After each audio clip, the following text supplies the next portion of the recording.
Friends, we are back with Les Petersen, Broken Arrow, Oklahoma, the owner and the photographer for Petersen's Photography. And last week we started talking about in-person sales or projection sales, whatever you want to call it. And we're going to continue with that talk. And I think the first thing that we want to, I just want to ask you, Les, is that as we talked about that last week, one of the things that I'd like to kind of expound on is how did projection sales impact your business, and how about the businesses of people that you taught how to do projection sales? Great question. All right. When I first tried slide proofing, I spent $800 on some slide projectors. This is almost 40 years that's ago. not cheap. That was a major investment. Sure. On my very first set of slide proofs, I sold enough to cover that $800 and make a good profit for the studio. Wow. And it just took off from there. It has been very productive all these years. That's why I keep doing it.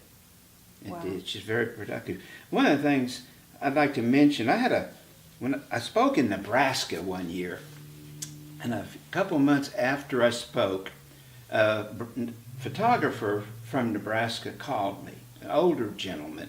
He had been in business for 50 years. He said he heard me speak and he didn't believe a word of it. Really? Yeah, he was very, very negative. But he said when he got back to the studio after a few days, he started thinking about it. I'm going to try it. I'm going to try it. And, which is interesting. A guy, he's probably in his 70s, and he's going to try something new. I like that.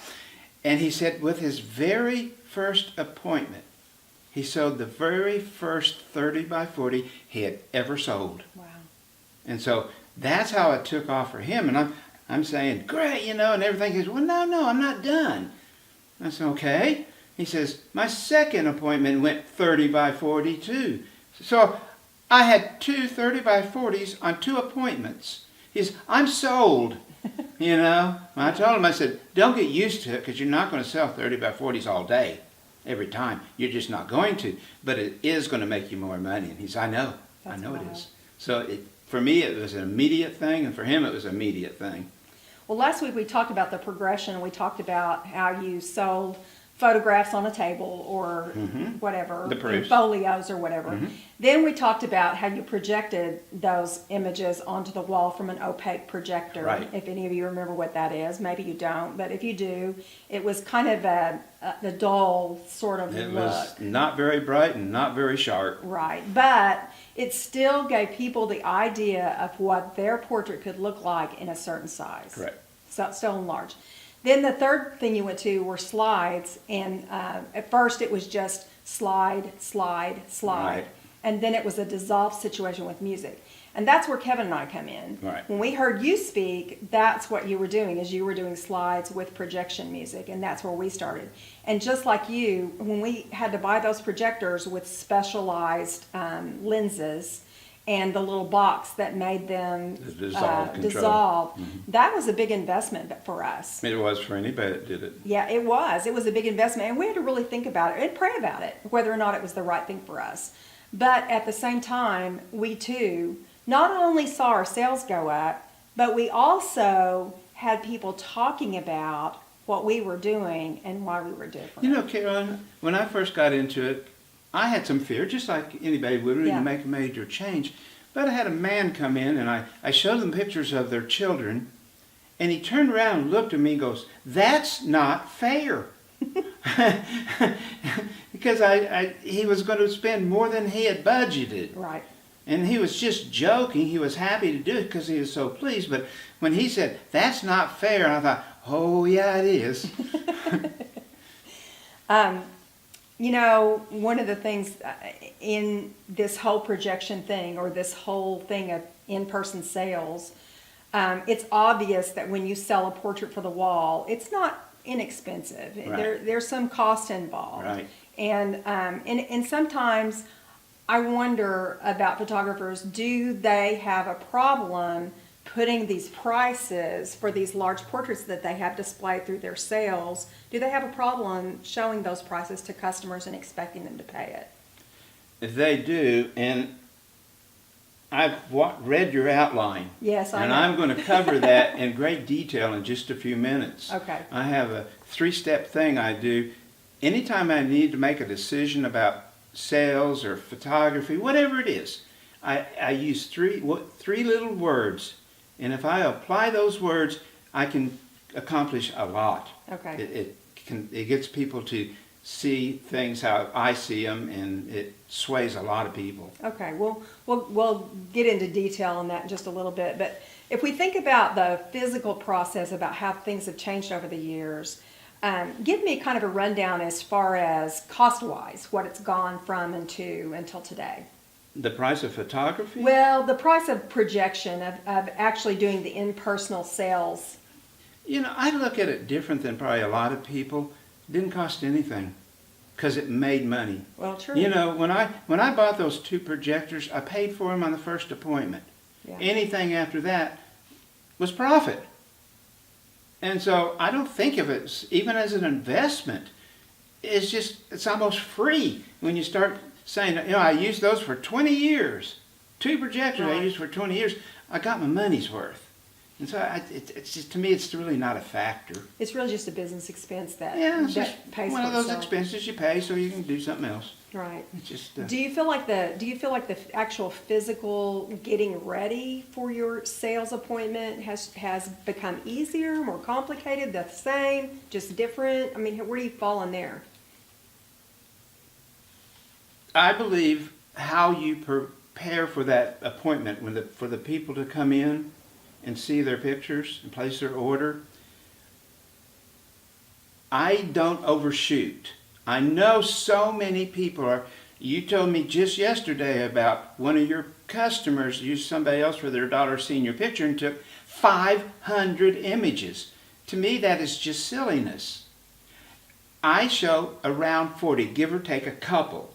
And the reason for that, when they're in there looking at all these different poses and editing down to their favorite ones, it's a lot of making decisions. And I found that people can be fatigued mentally by doing that. They're worn out by the time it's time to choose what you want. Right. And so I want to get that editing down right. I don't show anything I don't want them to see. If I think it's not a good picture, I don't show it. I'm going to get down to my 40-ish. And so when they come in, they're not tired when it's time to talk about what they want to buy. I want them to be fresh and excited still. So you can't take 500 pictures and expect that to happen. You'd spend 2 days editing. Right. And so you keep it So simple. kind of give me the rundown on how all this works. You go do the portrait session wherever you do it, whether it's in Right. the studio or Right. outside or someone's home. You go do that. Then take me from that situation to the time you show them.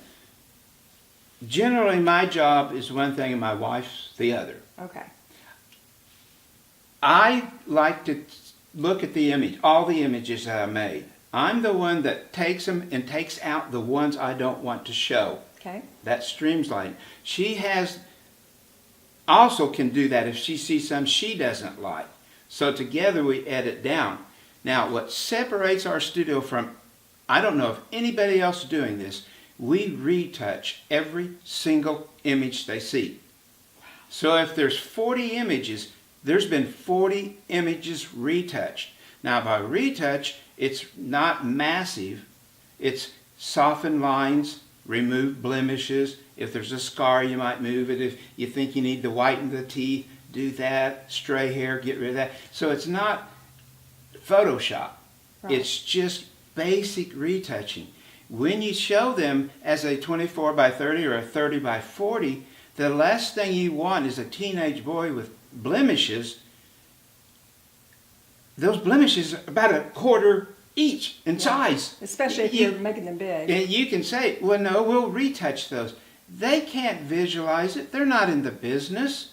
And so I want them to see their poses as a finished portrait. Sure. As close as we can get. Now we do, after they order, there's other things we'll go in and enhance the image if we need to. But the initial one, I don't want anything negative up there. I want it as positive, close to a finished photograph as we can do. And it does take a long time, but we feel like it's worth the investment. So you're downloading the images, you go through them once and eliminate the ones you don't want your client to see. Right. Then you send them to your wife, and she, Sue, and she continues. If she sees something Yeah. she doesn't want them to see. Usually she'll only take about one or two, because I'm pretty strict. I get them out. But occasionally I'll miss one, or she just simply doesn't like one, don't think Right. the customer would like it.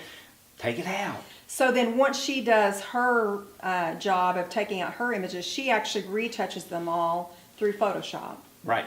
And then where does it go from there? She creates a... She creates a slideshow. Okay. Now, we're doing it on TV right now, and showing them on a TV.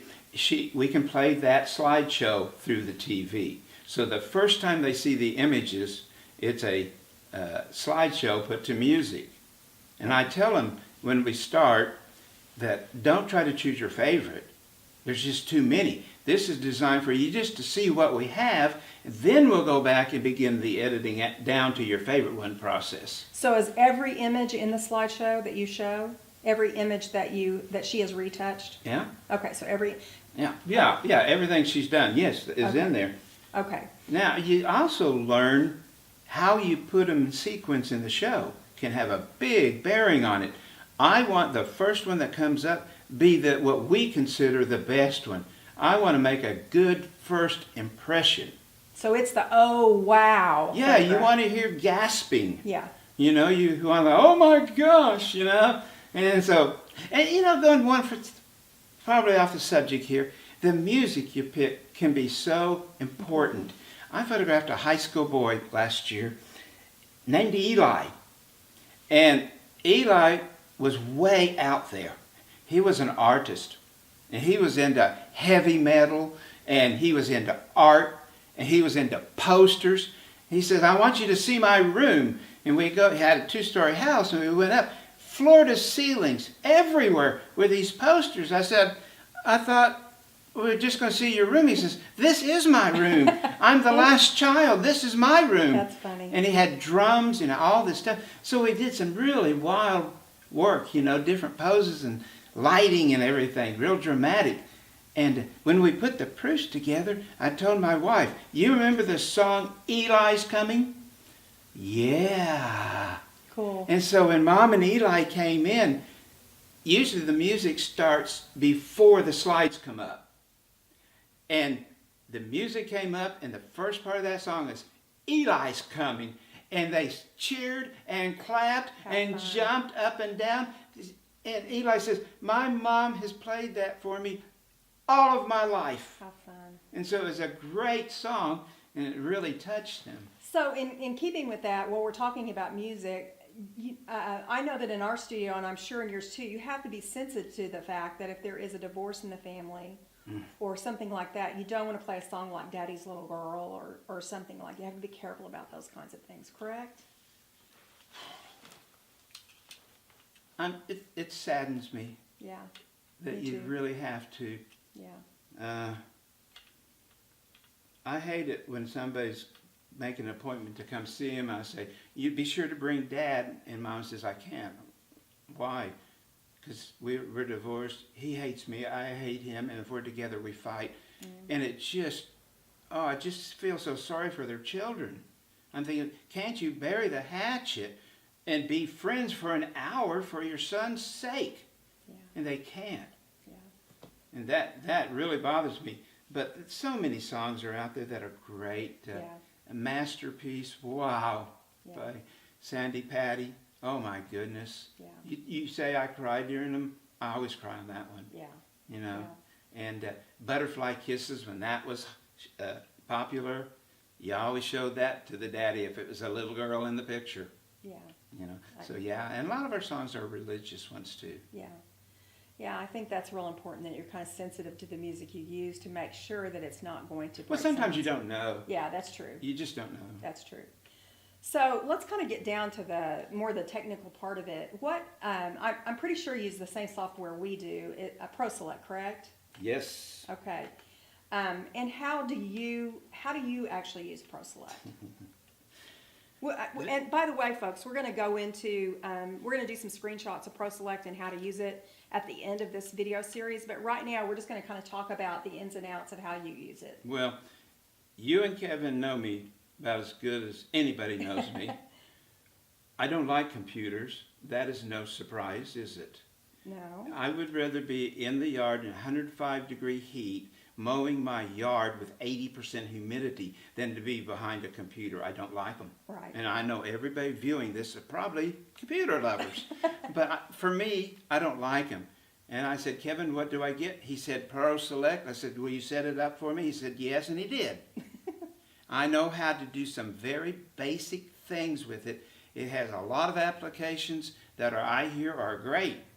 I don't want to mess with them. Right. The reason for that is when I photograph, I don't want to worry about tripods. I don't want to worry about cameras. I don't want to worry about anything. I want to be able to communicate with my subject.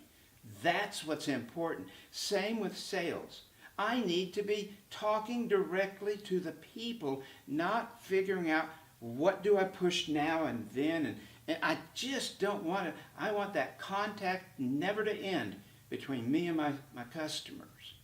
And so maybe I look at it the wrong way. I don't think so, but that's the way I do it. Well, and I know that we put 2 images up at a time if they're very similar and let them choose. And, Yes, you and do. I know that you've talked about that you just use 1 image at a time. Is that correct? Yeah, this is an area where I've been in a lot of arguments with people that I've talked into doing projection, and then they come back and jump all over me. Yeah. You know, men more than women will tell me, I want to see all the images on that screen at one time. Right. Because it's so easy to go boop, boop, boop, boop, boop, boop. And I think, liar, liar, pants on fire. Right. It is so hard to have 40 up there and you have to choose one. Right. That's terrible. It's hard. We show 1 image at a time, period. People say, can we see more than 1 up there at a time? I say, I'm not programmed to do that. Yeah. Really, I don't know how to do that.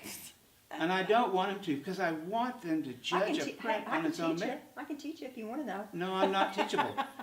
I just want them to look at an image. Now, they can do this. The images, when they're viewing them, are numbered. Yeah. They can say, will you show me 7 and then number 22? Right. And I'll do that. Here's 7.